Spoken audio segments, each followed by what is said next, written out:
Welcome to our channel. Today we how to connect Teradata to Azure Synapse for scalable ETL step by step clearly. To connect Teradata to Azure Synapse for scalable ETL, follow these steps. First, ensure you have an Azure account and necessary permissions to create resources in Azure Synapse. Log into the Azure portal. Create a new Azure Synapse workspace by selecting the Create a Resource option and searching for Azure Synapse Analytics. Fill in the required. Click Review plus Create, then create to provision your Azure Synapse workspace. Once the workspace is created, navigate to it from the Azure dashboard. In the Synapse workspace, click on Integrate in the left-hand menu. Select Linked Services and then click New. Choose Teradata from the list of data store options. Fill in the connection details, including the server address, database name, username, and password. Test the connection to ensure it is set up correctly before saving. After successfully creating the linked service, go to the Data section in the Synapse workspace.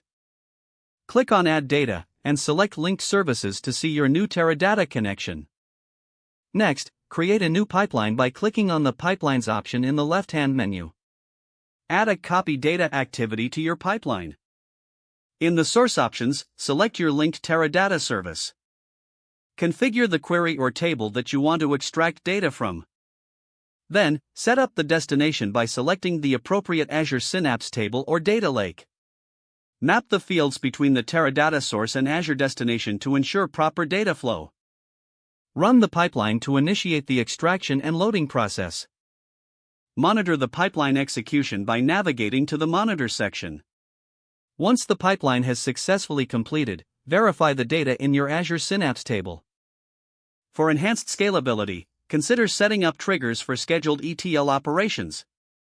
Regularly review performance metrics to optimize your ETL process. Document your configuration and any specific settings for future reference. If the page does not load, refresh the browser or try again in a private or incognito window.